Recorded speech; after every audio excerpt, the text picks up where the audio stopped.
thought Tyus Bowser had probably his most impactful day as a Raven in terms of consistent pass rush. 2 sacks, of course, the forced fumble on Fields, the sack that finished the game against Andy Dalton, and then he had a sack that didn't count as well. So what I thought I'd do is just compile some plays from this season, showing some of his consistent techniques. One of the things about Bowser that jumps off the screen when you watch him live or on film is how strong he is. Not super tall in terms of an edge rusher, kind of similar to Justin Houston in that he's compact and he gets up under these tackles, and his bull rush is exceptional. I don't know what people rate him as in terms of speed rush, spin move, the various moves that edge rushers have to have, but to me his bull rush is exceptional, and maybe it's because it complements all the other things he does well. I look at Bowser as a guy who's really good at everything, and I think maybe my opinion there needs to change because he has developed so many things, especially this bull rush, to the point where, I don't know if you call it elite or very good, but whatever you call it, it's damn effective. So moving on to some Bears film, this is going to be against Fields, and they're on our side of the 50, as you can see. Bowser's over here, and he's going to get a strip sack, again on a similar type bull rush against Peters, the left tackle for the Bears. He did a nice job there of setting Peters up to get him upfield, and then jumping back inside. So not really necessarily a bull rush, but definitely a strong strength move, and not a speed rush, right? He's got Peters back here with his hips starting to turn this way. And the moment that happened is the exact moment that Peters jumped back inside, and he just took Peters with him. Great play. Timely play, forced fumble. Calais Campbell recovered. I thought I thought that Bowser had a great day all the way around. In our dime package, we did something interesting this week. Normally, we have Campbell here at the nose, Houston on one side, and then over on the other side, normally we have Oweh as that 3 technique, and in this case, we got Campbell here. And then off the same side as Oweh, we normally have Bowser. This week we switched some things up. It's interesting to me. We've got Bowser here as the nose, and it looked like what we were doing was we were sometimes rushing him on like a loop, but oftentimes he was spying Fields because I didn't see us do this as often when Dalton got in the game. So here's a delay where he's just tracking Fields. He doesn't have a pass responsibility in terms of the running back. It looks to me like Stevens has the back. So I saw this 3 times on Sunday, and the giveaway for me was Stevens was on the same side as the back, and Bowser was somewhere in here in terms of A-gap or stacked over the nose. So when I say giveaway, what I mean is what told me that we were getting man by Stevens on the back, and then Bowser spying Fields. Great choice by the defensive staff. I was very critical in my reaction video of the 4th down coverage, and I will continue to be, and I would do that to their face. But that was a great move by our staff with the caliber of athlete that you have in Fields, and putting Bowser as the guy who would be spying him. Not that Oweh couldn't do it, but just a really tactical move that demonstrates recognition of the Bears' offensive personnel, with Justin Fields being so athletic and so dangerous. So give them credit for that. So back to our normal dime look. You've got Campbell here at the nose, Houston over here, and then again Bowser and Oweh are typically lined up on the same side. This is late in the game after the defensive play when we didn't rush anyone, which a lot of people have been very critical of, and I get that. So then we put Bowser, and on the edge with Oweh, and we rush him, and a similar move. He just long arms this tackle. I mean, look at the contact that these two guys are making with each other. Maybe contact to the face, but it's a physical football play. It's the last minute of the game. I can't blame the guy. Look at him. I mean, the hand fight here, how strong Bowser has to be in order to move this offensive tackle like this. Not that he hasn't won with speed rushes this year or more typical pass rushes, but I feel like his bull rush has developed to the point where offensive tackles have got to be scared of it. And he's going to start winning with other rushes because of how effective his bull rush is. Here he is again. This is against the Bengals, and he's going to play through contact by this left tackle to get a half sack with Calais Campbell.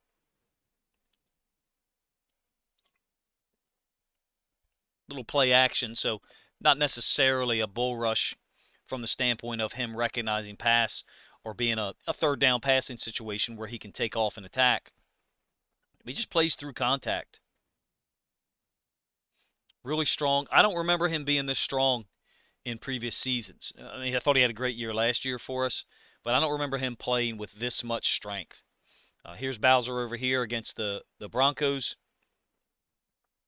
And I think this is play action. He's going to blitz off the edge, and he's going to not I shouldn't say not recognize. He's not worried about this H-back coming at him. That's one. Bowser plays it different than Justin Houston. Justin Houston tends to step down and try to wrong arm this because he's thinking it's a run play. And I'm not saying Justin Houston plays it wrong, but Bowser goes after the sack, and he's done this multiple times this year. And I'm down with this. This is how Chandler Jones got 5 sacks in Week 1 against the Titans. He didn't run down the line with Derrick Henry, on the run threat away. Chandler Jones did exactly what Bowser does. He runs right at the mesh point, or where the quarterback's going to be, I should say, and gets a sack.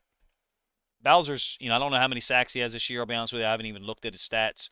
Other than to know that he's been a consistent performer for us, except for the Chargers game. Curiously, he played 35 snaps against the Chargers and didn't record a single stat. I think he gets held here by this left tackle. This is a play where the quarterback scrambles out and Owe tries to track him down. I think Bowser gets held here off this side. Not called. I'm going to fast forward here because there's a lot of plays to get to. Against the run, guy's done a pretty good job for us this year. I think the tight end's going to try to reach him. He's over here, lined up as our right outside linebacker and our nickel. And you can see there's a 2-gap bubble here between Bowser and our nose tackle, 98. So there's a lot of space here to run the ball, and I think Bowser does a nice job. Now, does he get pushed back a little bit? He does, but he keeps fighting. He actually loses in terms of his leverage right about now. His helmet is on the inside, which you don't want. But this is a strong running back, Jamal Williams. I mean, he's the guy that drug Humphrey. He also had a huge run, I think, against the Falcons maybe 2 weeks ago, similar to that run against us. And Bowser recovers. His head was behind a moment ago. I showed it to you. And now his head is on the outside, and he's going to be able to get involved and make the play. I think he's playing at a super high level, and I think he's our most complete and balanced outside linebacker.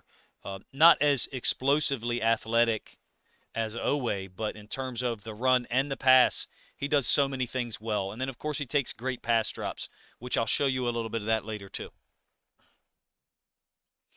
A short yardage situation. Bowser is up here stacked with, I think, Humphrey. Humphrey is manned on this tight end. And Bowser's just going to come off the edge here and make the tackle for the stop and force a punt. He's been involved in so many things. It's probably impacted the number of snaps that Owe's got at edge defender, how well Bowser is playing. So in some of my Owe videos, I've stated that I wish he played more, and I do, on the edge. But Bowser's playing so well.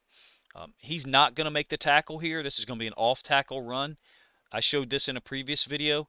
Watch how he sets this tight end, and then he actually goes down to one, like almost down to his knees. He's got one hand on the ground right now, and the other hand is framing up this tight end. You can see the hand placement right there in the middle of the chest, or right on the breastplate. And the back has nowhere to go.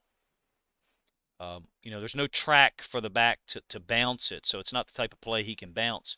But Bowser forces him to go inside this C-gap where Stevens and I think Averett are able to make the play.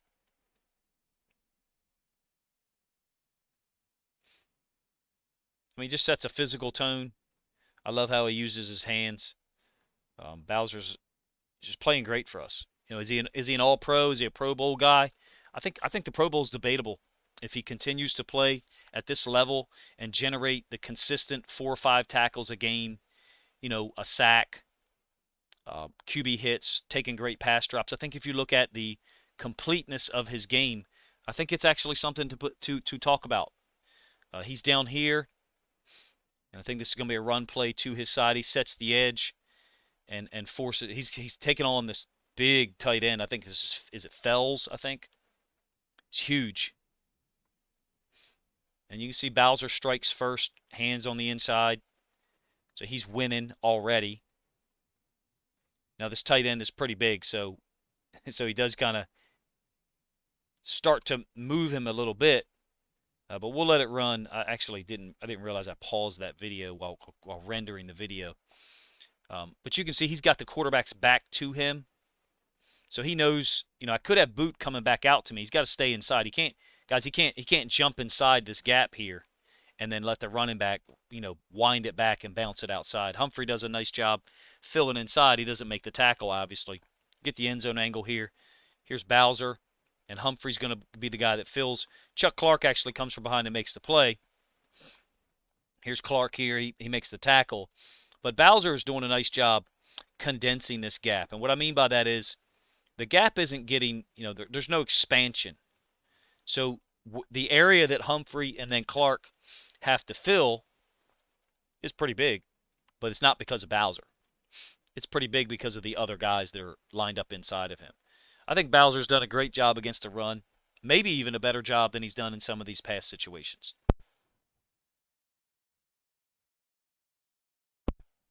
He's got the H-back coming at him, and there's a lot to deal with when this happens. And you'll get the end zone angle, and you'll see how impressive this is. There's a lot to deal with. The H-back could run out into the flats, and the quarterback boot, and it be a pass play. Now I think Bowser's got an NFL tight end coming at him, so yeah, his eyes should be on that guy. But he's also got a mesh between the quarterback and the running back. So there's some people who would say his eyes need to be there. You can't have your eyes in two places at the same time.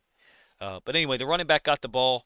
Bowser set it inside, and when you get the end zone angle, you'll see the impact between him and the tight end, so that the running back couldn't do this. Now, it looks like from this angle he could, but Bowser's going to be able to take off running, and it's going to get strung out. And there's other guys that are going to be able to help in that situation. So, would Bowser make the tackle under that, imagined scenario I just gave you? Maybe not, but he did set the edge inside, as you can see from where I have it paused right now. And Queen makes a great play. Let's check out the end zone angle. So this H-back here, or this tight end, I can't say the guy's name. I'm not even going to try to. By my count, he's lined up 8 yards from Bowser, okay, in terms of their inside feet. And he takes off on a dead run and tries to smack Bowser in the mouth.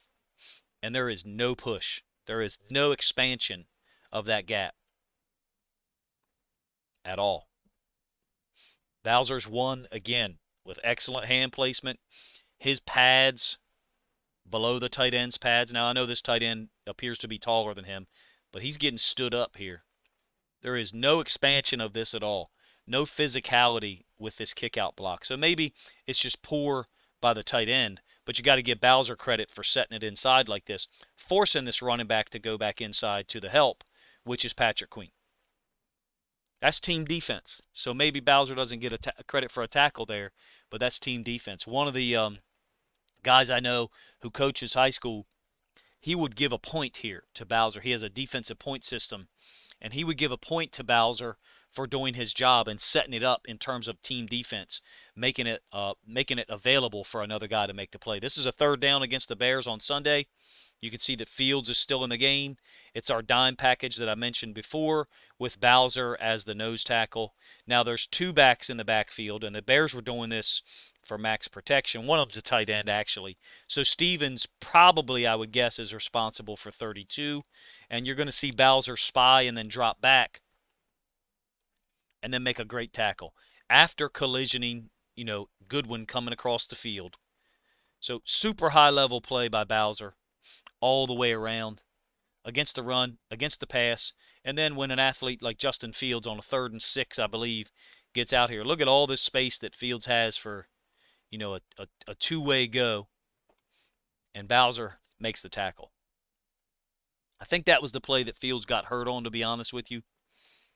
So, in terms of talking about him in the Pro Bowl, I think it's an actual conversation and it's a real thing. So I would recommend going and voting for him if you're a Ravens fan. And if you're not a Ravens fan watching this video and you're like, you've never heard of Tyus Bowser, I think you should have at this point, especially if you watch AFC North games. We look very unsettled here on this play action pass, and you're probably like, this is a catch by Jamar Chase. What does Tyus Bowser have to do with this? Let's rewind it. Here's Bowser. Little play action pass concept by the Bengals. Shows you how strong Jamar Chase is.